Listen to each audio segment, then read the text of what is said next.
Hello community, welcome back to another Barcelona transfer news video. We have lots of news to talk about. It's about Di Maria, it's about the centre back position, about Ousmane Dembele, about Frankie de Jong, and a revolution apparently going on in Barca B, about Javier Tebas. We have a lot to discuss.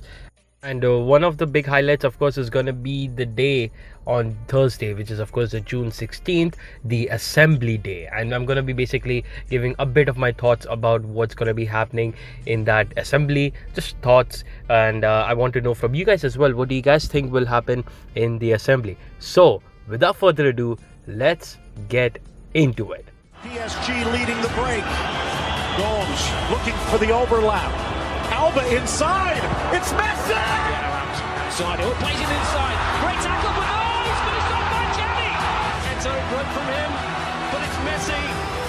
It's Iniesta! And the Now, the first report comes from Relevo. It's about Di Maria. Angel Di Maria prioritizes a move to Barcelona for personal reasons, and there have been new contacts between the parties in the last hours. Barca cannot make a move yet, but Di Maria is aware that this is a key week at the club. Of course, Rafinha's deal pretty much seems impossible now for Barcelona because many other English clubs are interested in Rafinha, and of course this opens a door for Di Maria to Barcelona. And well, some people have been saying that because of Di Maria's past, of course he was a Real Madrid player, it's kind of like a meh that he would probably come, but apparently there have been many reports coming out that he's actually going to say no to Juventus just to come to Barcelona. So he really wants to play in Spain that badly, and of course in Barca as well. So yeah, for short term, as I said in the last video, this is a good move. We can't get Rafinha. We need some improvement. Of course, Ousmane Dembele, we're going to be talking about him as well later on. But Rafinha is probably not going to happen. Will it happen in the future? Maybe. But for now, we do need a new right winger, and Di Maria is, of course, a good shout for that. And yeah, I think this move should definitely happen. Now, next report is coming from TV3. Koundé is Xavi's favourite, and at the club everyone knows it. However, Sevilla won't sell him for less than 60 million euros. Signings depend upon economic levels and reducing salaries. Koulibaly is second favourite. So Jules Koundé, the Sevilla defender. Now, of course, he is a very solid centre back, and of course Xavi's favourite as well. It seems very hard though, however, for Jules Koundé to even attempt, or for Barca to even attempt for Jules Koundé, because many reports, strong reports are coming that he's going to be making his move to Chelsea, and of course it sucks a lot, but yeah, he was anyways going to cost us a lot, so I guess it is what it is. But of course, the second favorite, Koulibaly, there has been still reports coming out that Barcelona still has not made any moves on Koulibaly, even though he did reject their renewal offer. Of course, Napoli gave a new offer, and I did hear that he rejected that as well. So it makes a clear sense for Barcelona to make a move, make a bid for it. Of course, I understand that they can't make it yet because they're still yet to activate the levers. They're still yet to make bid for Lewandowski, which is their biggest priority this summer. So if in case any money is left, then of course they can give for Koulibaly, unless maybe I guess they won't do. But I do pray that they make a move for it, because of course many clubs are interested in him. PSG is interested, even Chelsea is interested, and hopefully we get him because he's a very solid centre back, and God, please Barca hopefully makes a bid on him. Now, next report is coming from Sport. Barcelona and United Nations High Commissioner for Refugees, UNHCR, join forces with the aim of improving the life of refugee children. They'll collaborate to make an investment of 400,000 euros per season in 4 projects in Colombia, Turkey, Uganda, and Malaysia. Of course, charity work from Barcelona. And I heard that UNHCR, that logo which you can see, is of course going to be there in the bottom of our jerseys, in our home kit, and I think every kit, probably not only home kit, in the back. And yeah, it's good, of course Barcelona doing charity work, and this was in the talks for long, and really good to see that Barcelona are doing such kindful work. Yeah. Anyways, next report is coming up from Fabrizio Romano. Manchester City have always been interested in Frankie de Jong. Pep Guardiola admires him, but they do not want to pay 85 million euros to sign him. Maybe some swaps could be an option, but as of now, no contacts between the clubs. Now, before I give my opinion, next report from Laurie Whitwell and Rob Dawson from ESPN. Manchester United told Barcelona that they do not want to overpay for Frankie de Jong and help Barca overcome the financial issues. They are hesitant to pay what Barca want. Negotiations continue. Now, look, I want to know your thoughts on the comment section below, you guys, because first of all, the first report from Fabrizio, that makes me think quite a lot now, especially that Fabrizio is the best probably source in the world that you can probably think of. If he has confirmed this, that there could be swap deals involved, could this potentially open the door for Frankie de Jong, Bernardo Silva swap deal, which apparently Barcelona wants it. Now, to be honest, in my opinion, I seriously don't know. That's why I want to know you guys. I want to know what you guys think about this, because first of all, Frankie de Jong, he is still a world-class player right now in international duty, in Nations League. He's doing a fantastic job for Netherlands and just showcases that why we should not sell him. But at the second point, as I think more about this, his wages are going to be very much high. Of course, that's one of the reasons why the economic sector of Barcelona have been saying that this is going to be an economic decision, not a sporting decision, for Frankie de Jong to be sold and Bernardo Silva to be to be bought because of this. And while that also could be a reason, but there is another one reason that I can probably think that maybe selling de Jong might be the choice, might be the shot, because while de Jong is fabulous, he's fantastic, but the play style that he is playing amazing in, it's just not for Barcelona. And Xavi does not trust him as a interior, as a lone DM, which Frankie de Jong thinks that he can play very well at that. And right now in Netherlands, he's doing pretty good job. So it looks very difficult unless we change this whole system for de Jong and fit him into it. I guess that's a play. But until then, Bernardo Silva clearly fits what Xavi wants. That centre mid, that big centre mid that Xavi wants, Bernardo Silva can do it. Bernardo Silva can be that interior with Pedri. It looks very difficult for me, and I love de Jong as well. That's why I just don't know what do I think, because let's not forget, de Jong has been fantastic as well under Koeman. It's not like he has been flop as in Barcelona. He has been a hit under Koeman, even under Xavi. He was playing pretty good until recently. He has been a bit meh.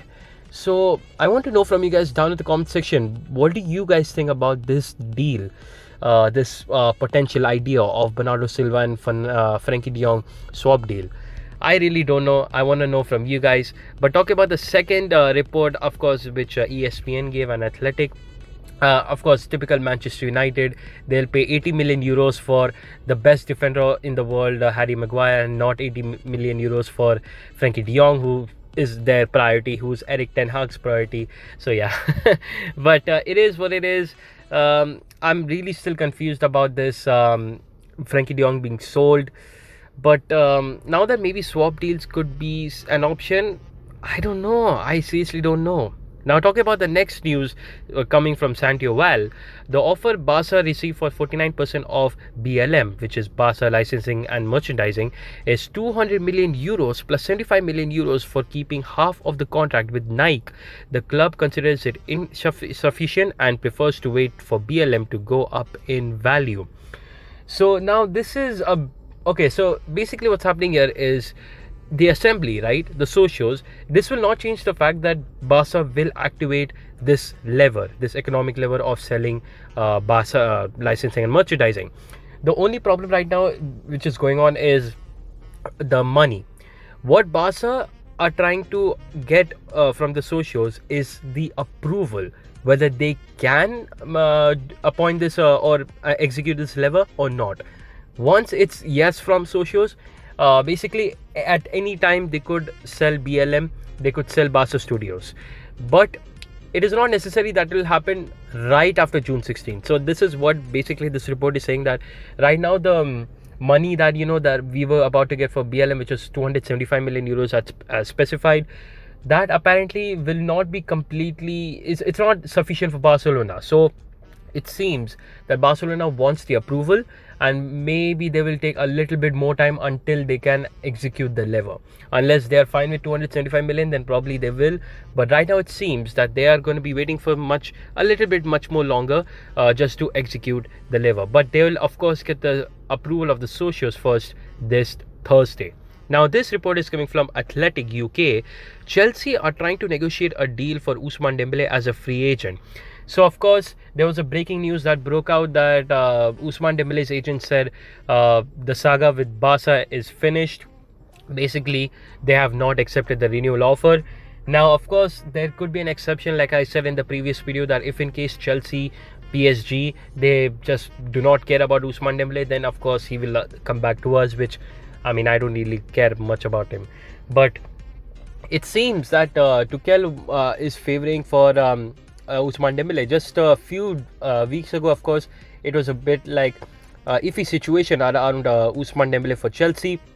But now moves are coming, like it is being seen, of course, as Athletic has reported. So let's see what happens. I mean, probably Ousmane Dembele staying at Barcelona seems pretty much impossible. And so I guess instead of hoping that he will stay, it's better for him to just get the hell out of here. Now, next report, again, it's coming from Santiago Well, and this is about the revolution at Barcelona B. There is a revolution at Barcelona B. At least 10 players, including important ones like Comas, Jandro and Piqué, will leave. Barca want to limit the salary of subsidiary players to 100,000 euros per year, plus bonuses, and are working along this line. That's quite low, in fact. 100,000 euros per year, that's like roughly, I would say, around 4k per week, which is very low. But of course that is understandable because they're not first team players.